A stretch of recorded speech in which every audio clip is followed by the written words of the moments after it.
En su palabra, Dios nos dice en Job 13, versículo 15, he aquí, aunque él me matare, en él esperaré. Esta es una afirmación de Job después de haber perdido su familia, sus propiedades, su salud, y aún así él seguía confiando en el Señor. Pues esta es una actitud a la cual nos invita a imitar nuestro Señor Dios Padre y nuestro Señor Jesucristo. He aquí, aunque Él me matare, en Él esperaré. Tengan ustedes un cordial saludo. Estamos en la Universidad Mayor de San Andrés, en la Facultad de Medicina, Enfermería, Nutrición y Tecnología Médica, la Cátedra de Anatomía Humana y Neuroanatomía. El tema que analizaremos hoy es el de pares craneales 9, 10, 11 y 12, además del sistema nervioso autónomo. Quien habla es José María Ortiz Rodríguez, docente titular emérito de la Cátedra de Anatomía Humana, especialista en anestesiología y en psicopedagogía y actual presidente de la Asociación Boliviana de Anatomía. En los pares craneales que forman parte del sistema nervioso periférico, tenemos que analizar en primer lugar el origen real, que es las neuronas donde se originan las fibras de estos nervios llamados pares craneales. Las neuronas pueden estar localizadas a nivel central cuando se trata de neuronas motoras somáticas o motoras viscerales, y pueden estar localizadas a nivel periférico cuando se trata de nervios sensitivos generales o nervios sensitivos especiales. Pues ya hemos mencionado que esos pueden ser sus componentes funcionales. El origen aparente es el sitio en el cual aparentemente está emergiendo del sistema nervioso central los pares craneales. A continuación debemos estudiar el trayecto, las relaciones durante ese trayecto y por último veremos las ramas colaterales, las ramas terminales que incluyen pues el territorio de inervación funcional de cada par craneal. Para esto es necesario que conozcamos parte del encéfalo. El encéfalo, que se encuentra localizado dentro de la cavidad craneal, está conformada por los hemisferios cerebrales, por el cerebelo y por el tallo cerebral, en el cual encontraremos tres componentes. Uno craneal, que es el mesencéfalo; caudal al mesencéfalo encontraremos la protuberancia, y caudal a la protuberancia encontraremos el bulbo raquídeo, que se continuará por abajo con la médula espinal. Esta es una vista anterior de nuestras disecciones, al igual que la anterior, que nos está mostrando la cara anterior del tallo cerebral, donde en la parte superior, a nivel del mesencéfalo, encontramos los pedúnculos cerebrales. Los pedúnculos cerebrales que se dirigen lateralmente, lateral y superiormente, formando una vena dentilabial abierta hacia arriba.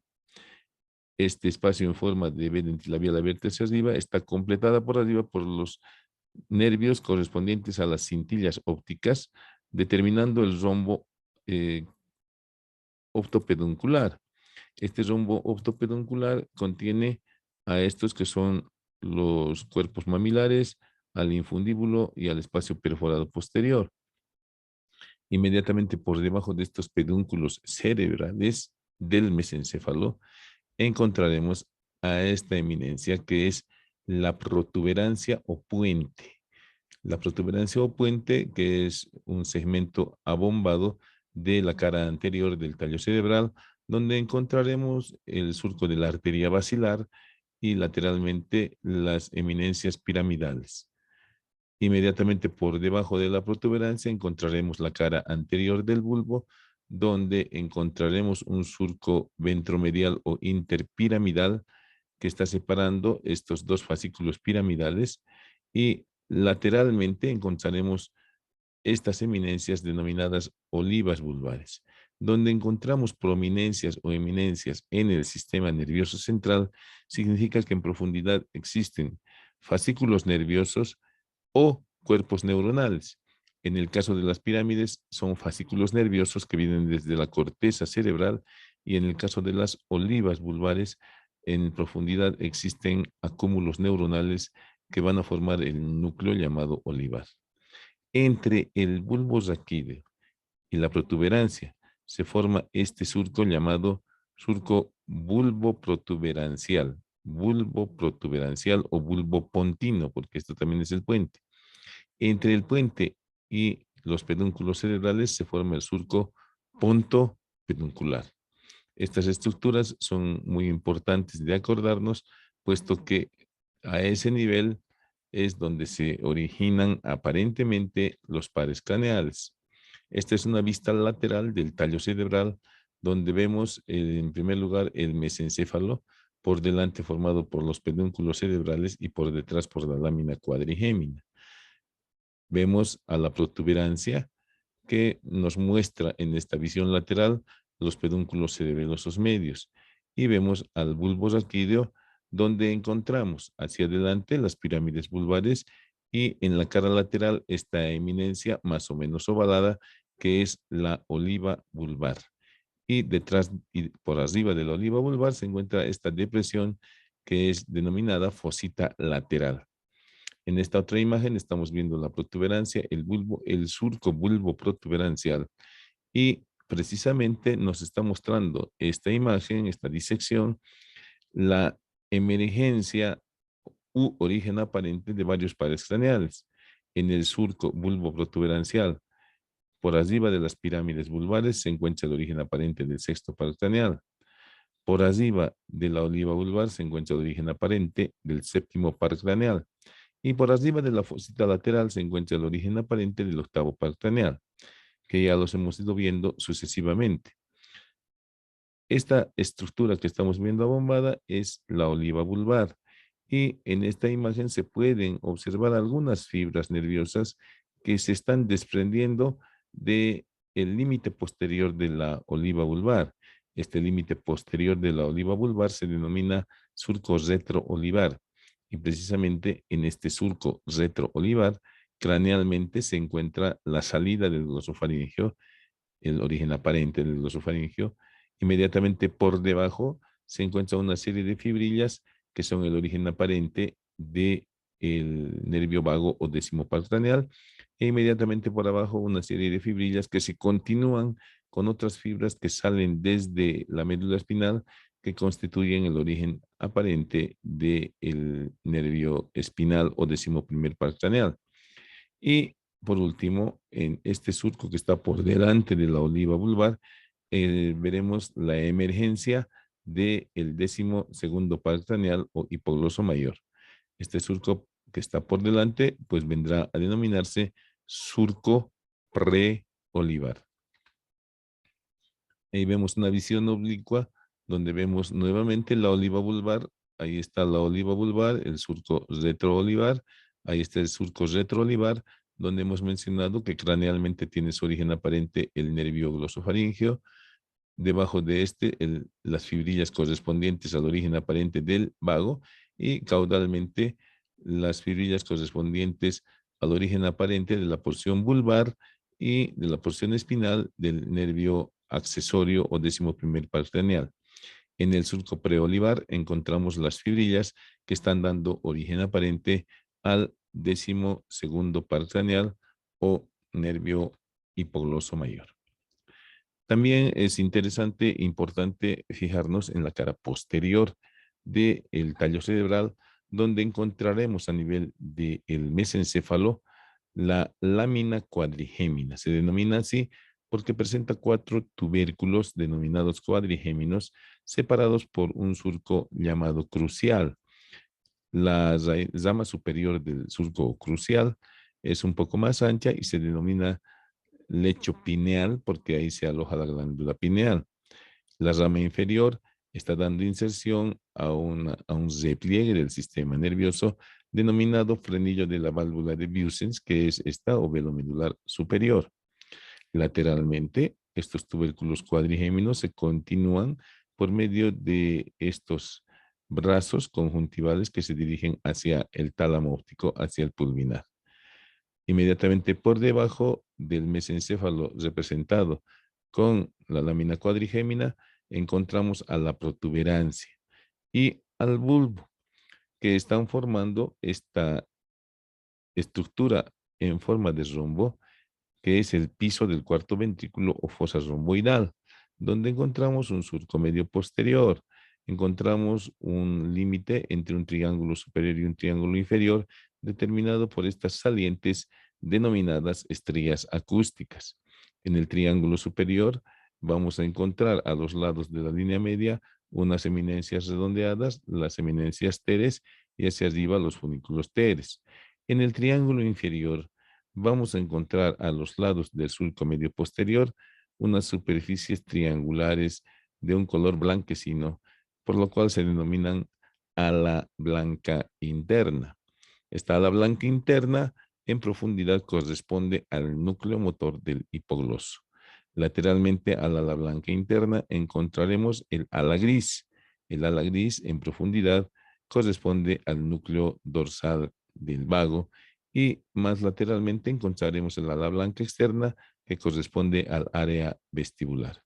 Inmediatamente por debajo, la cara posterior del bulbo, que está fuera del cuarto ventrículo, nos presenta los funículos grácil y cuneatus, que terminan en los tubérculos grácil y cuneatus, que no los vamos a detallar en esta oportunidad.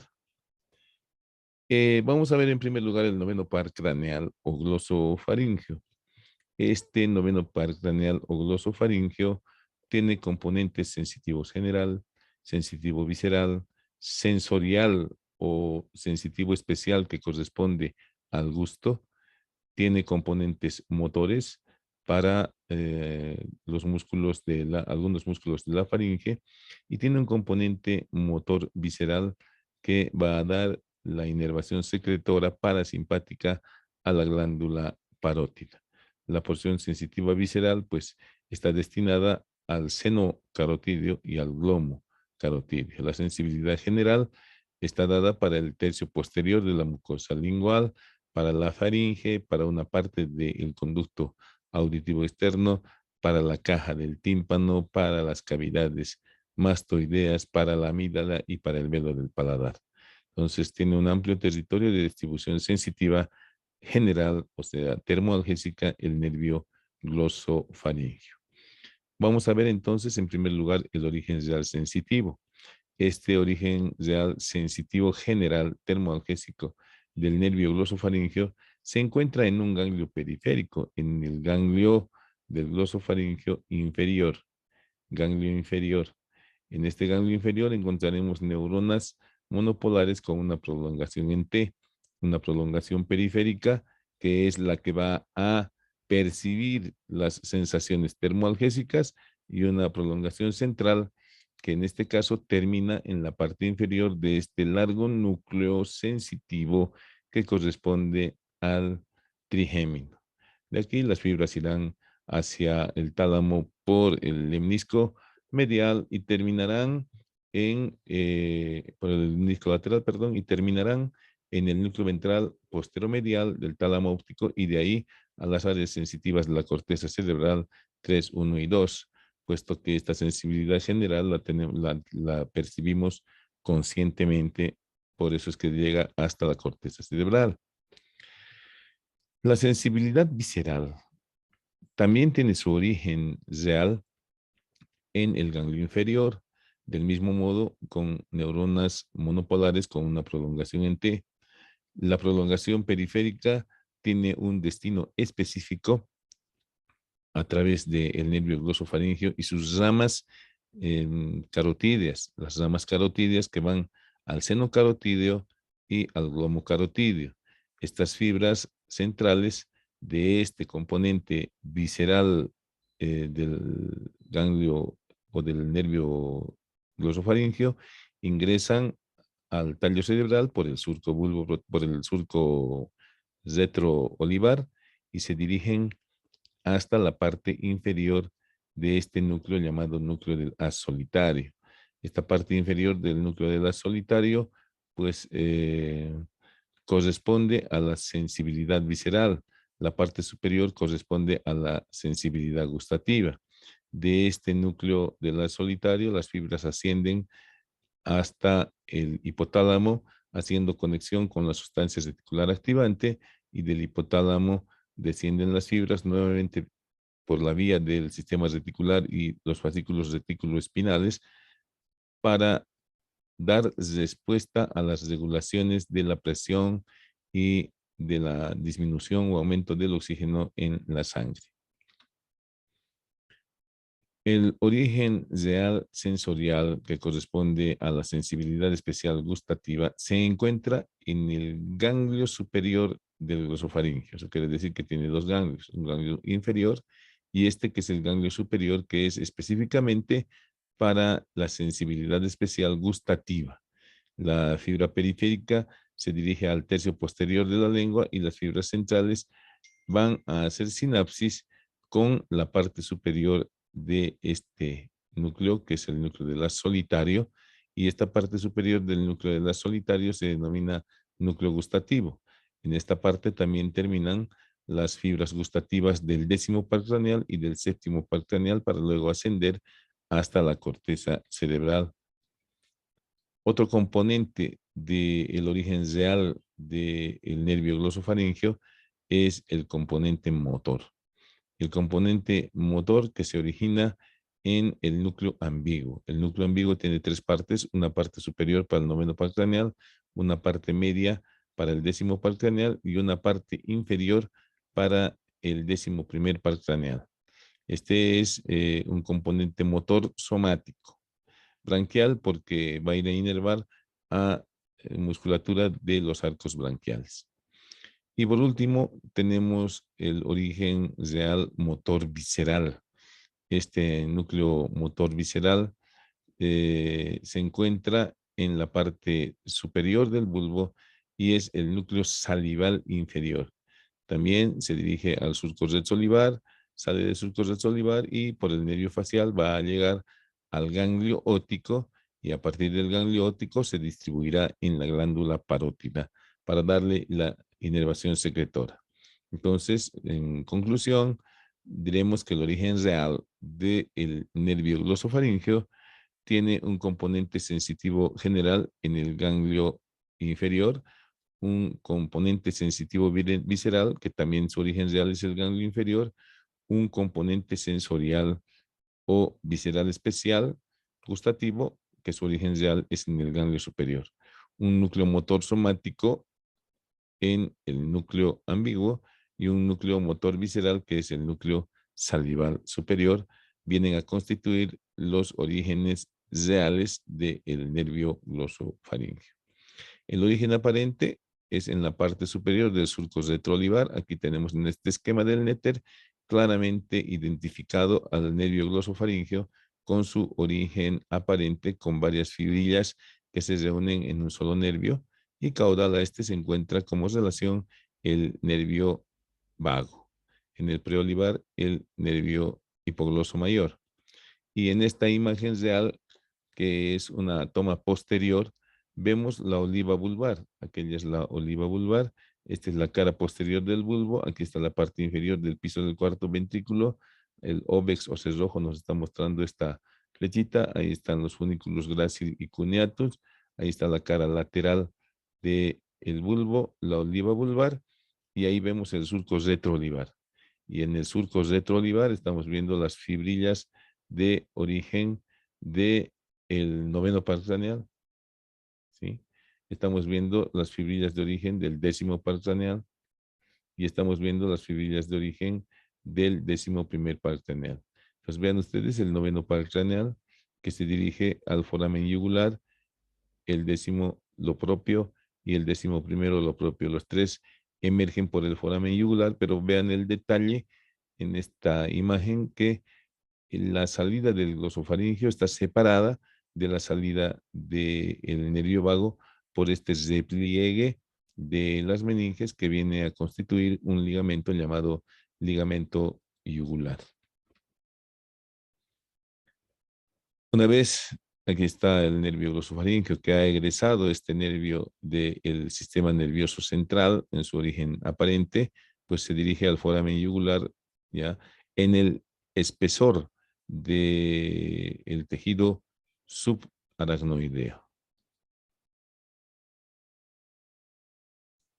El nervio glosofaríngeo, en su trayecto hacia el foramen yugular, se encuentra apoyado sobre el tubérculo yugular y en el caso de estas imágenes vemos que han retirado el cerebelo. El flóculo del cerebelo también se encuentra cubriendo y en relación con este trayecto en el tejido subaracnoideo del nervio glosofaríngeo. En esta imagen estamos viendo precisamente el conducto auditivo interno por donde están pasando el nervio séptimo par y octavo par, y ahí está el agujero yugular donde están pasando el noveno, el décimo y el décimo primer par craneal. Nuevamente tenemos aquí el foramen yugular, la parte anterior corresponde a la salida del noveno par craneal, la parte posterior a la salida de la vena yugular interna hacia su golfo, junto con el noveno, perdón, con el décimo y el décimo primer par craneal.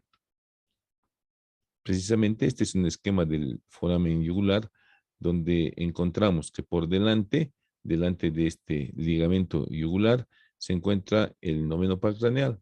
Ahí está el foramen yugular, ahí está la parte anterior donde está el noveno par craneal y el seno petroso inferior. Y la parte posterior más amplia corresponde a la vena yugular interna, ahí está, a la vena yugular interna y a los pares craneales décimo y décimo primero. Décimo y décimo primero. Ahí está la parte anterior para el noveno par craneal y ahí está esta espina yugular en la que se inserta este ligamento yugular.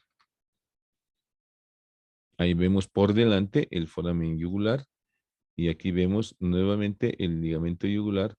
Ya, ahí estamos viendo el tubérculo occipital interno y parte del flóculo que se encuentra cubriendo al noveno par craneal en su trayecto en el tejido subaracnoideo. A nivel del orificio de salida en el agujero yugular, el nervio glosofaríngeo va a presentarnos dos abultamientos, dos ganglios. Un ganglio nervioso superior de Ehrenreiter y un ganglio nervioso inferior o de Anders, que se encuentra precisamente en la fosita petrosa o fosita del ganglio de Anders, donde se origina el nervio timpánico o de Jacobson que ingresará en la cavidad timpánica. Una vez que sale del agujero yugular, el nervio glosofaríngeo se localiza por detrás de esta que es la arteria carótida interna. Aquí está la carótida interna y ahí está el glosofaríngeo por detrás de la misma.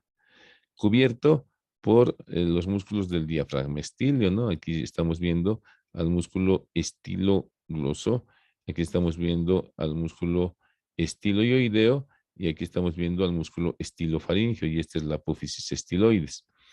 Y este es el ligamento estiloioideo que está seccionado. Entonces, este diafragma estiloideo se encuentra cubriendo al nervio glosofaríngeo. Luego, el nervio glosofaríngeo se localiza en la cara externa de la arteria carótida interna y se dirige hacia la parte superior de la faringe, ya más o menos a nivel de la lengua. Y ahí tenemos precisamente la dirección por fuera de la carótida, dirigiéndose a la parte superior de la faringe y hacia la base de la lengua donde termina. Entonces, en esta otra imagen estamos viéndolo al glosofaringeo que se localiza entre los músculos estiloioideo y estilogloso.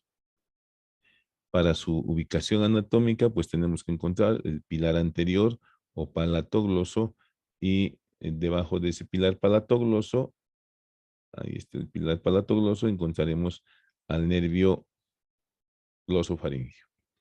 ¿Cuáles son las ramas? Se describen varias ramas. En primer lugar, se dice que el glosofaríngeo tiene una rama comunicante con el facial que se denomina asa de Haller. Luego tiene esta rama que es el nervio timpánico o de Jacobson, que se desprende del ganglio inferior o de Anders y se introduce a la cavidad timpánica, donde forma un plexo. ¿ya? Tiene ramas para el seno carotídeo y el glomo carotídeo. Presenta ramos faríngeos. Presenta ramos musculares para el estilo faríngeo y para el estilo gloso. Presenta ramos tonsilares para las amígdalas y numerosos ramos terminales para el tercio posterior de la lengua. Además, va a dar ramas a la mucosa faríngea superior, al velo del paladar, al conducto auditivo interno, a la tuba auditiva, al conducto auditivo externo, a las cavidades mastoideas, a la caja del tímpano, para dar inervación sensitiva general, como veremos más adelante. La primera rama que hemos mencionado es el ramo comunicante con el nervio facial o asa de Haller. Ahí tenemos precisamente al que ha descrito esto, Albertus Haller, un entusiasta anatomista, pero que posteriormente se dedicó más a la fisiología. Y aquí tenemos un dibujo precisamente de esta comunicación entre el nervio facial y el nervio glosofaríngeo por medio de esta asa de Haller. Precisamente a través de esta asa de Haller es que algunas de las fibras sensitivas llegan hasta el conducto auditivo externo para inervar desde el punto de vista sensitivo general. La segunda rama es el nervio timpánico o de Jacobson, que como hemos mencionado ya varias veces, se origina en el ganglio inferior del glosofaringeo o ganglio de Anders, asciende por este conductillo timpánico hasta la caja del tímpano, donde se distribuye a nivel del promontorio, dándonos dos ramas anteriores, dos superiores y dos posteriores.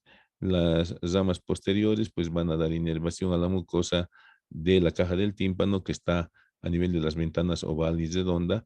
Sin embargo, también pueden prolongarse a la mucosa de las cavidades mastoideas.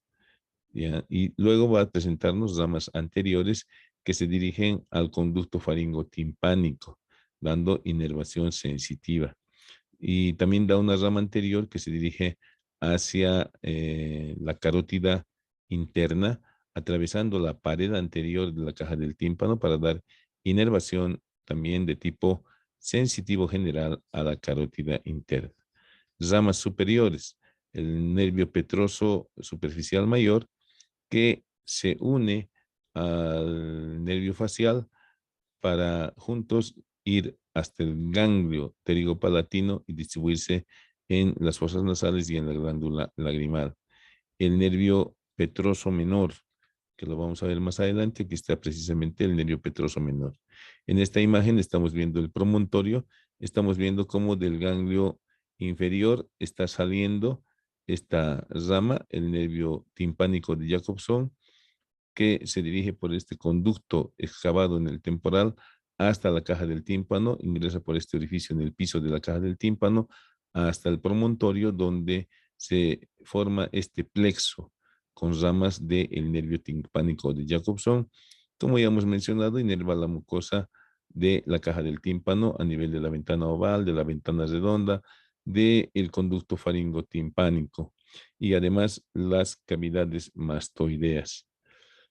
El nervio petroso menor sale de la cavidad timpánica por uno de los hiatos de Falopio, se dirige a un orificio localizado entre el orificio oval y el foramen espinoso y se dirige caudalmente a la cara lateral del nervio mandibular, donde establece sinapsis con el ganglio óptico, el nervio, una de las ramas anteriores del nervio timpánico o de Jacobson. Aquí está precisamente el nervio petroso menor. El nervio petroso menor tiene su origen en el núcleo salival inferior. El nervio petroso menor se dirige por el nervio glosofaríngeo, ya por esta rama, por el nervio timpánico de Jacobson, por esta rama que es el nervio petroso menor, que sale en un pequeño orificio entre el foramen oval y el foramen espinoso y hace sinapsis en el ganglio óptico. Del ganglio óptico parten los axones por el nervio auriculotemporal y del nervio auriculotemporal parten las fibras nerviosas hacia la glándula parótida para proporcionarle inervación secretora parasimpática.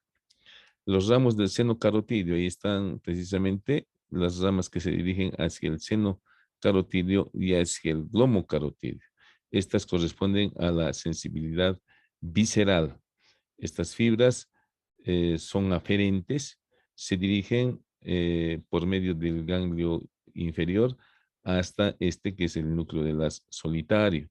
¿Ya? Estas ramas que van al seno carotidio y al cuerpo carotidio se encargan de la regulación, primero, de la presión sanguínea y de la composición de la sangre. En el seno carotidio existen varoreceptores. Entonces, estos varoreceptores informan del estado de la presión a el núcleo de la solitario y este, a su vez, por medio de este fascículo que comunica con la sustancia reticular del tallo cerebral y termina en el hipotálamo, informan a los núcleos del hipotálamo de alguna alteración en la presión. Puede ser aumento de la presión o disminución de la presión. El hipotálamo, por medio de sus fascículos eferentes, establece contacto con la sustancia reticular y la sustancia reticular descendente es la que va a estimular o inhibir determinados centros nerviosos superiores para producir aumento de la presión arterial o disminución de la misma, es decir, una regulación de la presión arterial. Para eso sirve esta inervación a los vasoreceptores. Y la inervación al quimioreceptor va a captar la composición de oxígeno y de CO2 de la sangre y por la misma vía se dirige hasta el hipotálamo y el hipotálamo por la misma vía también propiciará, de acuerdo a la cantidad de oxígeno que hay en la sangre, un aumento o una disminución de la frecuencia respiratoria.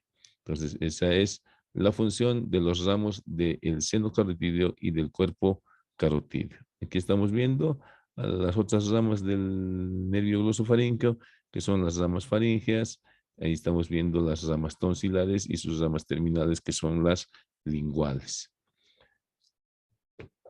Los ramos faríngeos. Ahí estamos viendo los ramos faríngeos que corresponden a la sensibilidad general, dan la sensibilidad general a la mucosa de la parte superior de la faringe y la entrada a la cavidad bucal. También proporcionan inervación sensitiva al velo del paladar. También proporcionan inervación sensitiva a las tonsilas por medio de sus ramos tonsilares. ¿Sí? También va a dar inervación sensitiva a el conducto auditivo externo por medio de su anastomosis con enlace de Haller, y hemos mencionado el nervio timpánico de Jacobson que inerva la mucosa de la cavidad timpánica de las celdillas mastoideas y la mucosa del conducto faringotimpánico. Entonces, pero en este momento nos estamos dedicando a las ramas faríngeas que tienen comparten la misma naturaleza sensitiva general termoalgésica con estos otros territorios de distribución ya mencionados. El componente motor branquial se dirige a los músculos estilo faríngeo y al estilo gloso. Esos dos músculos son inervados por el nervio glosofaríngeo. Y pues las ramas tonsilares que ya las hemos mencionado, corresponden a la sensibilidad general. Ya hemos mencionado también que esa sensibilidad general proveniente del glosofaríngeo proporciona esta inervación al conducto auditivo externo, a la faringe, al velo del paladar, a la cavidad timpánica, al conducto faringotimpánico y a las celdillas mastoideas. Estas fibras ingresan al sistema nervioso central y hacen sinapsis con el núcleo sensitivo del trigémino, que por sus fibras ascendentes terminarán en el núcleo ventral posteromedial del tálamo óptico y de ahí se dirigirán a la corteza sensitiva. Y por último, las ramas terminales son estas numerosas ramas destinadas al tercio posterior de la cara superior de la mucosa lingual. Estas fibras tienen dos componentes, tienen un componente sensitivo especial o gustativo y un componente sensitivo general. Por lo tanto, el componente sensitivo especial se dirigirá a través del ganglio superior del glosofaringeo hasta el núcleo gustativo. Y ahí se reunirá con las fibras provenientes de el nervio vago y del nervio facial para ir hacia la corteza cerebral a la percepción consciente de los sabores. El noveno par craneal se encuentra a una distancia aproximada de 4 milímetros de la arteria cerebelosa posterior-inferior. Y pues el paciente que vamos a describir ahora presentaba odinofagia, dolor, disfagia en el territorio del glosofaringeo que le impedía deglutir adecuadamente por el dolor. Y pues se hicieron numerosos estudios, analgesia, y el paciente persistía con el dolor hasta que se hicieron estudios de resonancia magnética y tomografía, y se descubrió pues que la arteria cerebelosa posterior inferior estaba desplazada y que cada latido arterial prácticamente golpeaba al glosofaringeo. Entonces, ¿cuál era la solución? Había que aislar esta arteria del glosofaringeo, para lo cual se empleó una placa de Goretex, que es un material especial para tejidos vasculares. Existen hilos y existen placas de esta naturaleza, y el dolor ha desaparecido inmediatamente en el postoperatorio. Entonces hay que investigar muchas veces cuando hay ese tipo de dolores, ¿no? Ahí está la arteria cerebelosa posterior inferior, que está muy cerca a la parte superior de el surco retroolivar, que es el origen aparente del glosofaringeo. Y otra situación que está en relación con el nervio glosofaringeo en nuestro medio es el tumor del glomo carotidio, que puede presentarse a grandes alturas, y en esta imagen estamos viendo, anteriormente, en esta imagen estamos viendo la manifestación externa de este tumor, ya que es un abombamiento que cuando se hace una palpación demasiado brusca, pues podemos ocasionar disminución de la presión arterial por reflejo de regulación de la presión arterial. Al sentir mayor presión, pues el organismo interpreta como si la presión arterial hubiera subido, y se produce una hipotensión que puede llegar a la lipotimia o desmayo. Aquí estamos viendo en la tomografía computarizada el tumor del glomo carotidio en esta sección transversal y en esta sección coronal. Y en esta otra, que es una resonancia magnética nuclear, estamos viendo a la carótida interna, a la carótida externa, y ahí estamos viendo el tumor o glomo carotidio. Y en este caso se ha hecho pues la exploración quirúrgica y la resección del tumor del glomo carotidio. Ahí está el glomo carotidio, ahí está el glomo carotidio siendo separado. Pues se ve muy fácil aquí en las imágenes. Sin embargo, es una cirugía muy riesgosa, puesto que estamos manipulando las carótidas. Ahí está la carótida interna y la externa, y la manipulación de las carótidas pues conlleva el riesgo de sección, y especialmente la carótida interna nos llevará, si no se soluciona inmediatamente, a graves secuelas neurológicas. Y ahí tenemos pues el tumor del glomo carotidio ya extirpado. Este ha sido un tumor de un tamaño relativamente pequeño. Puede haber tumores mucho más grandes que su manejo también es algo más complicado. Muchas gracias por su atención.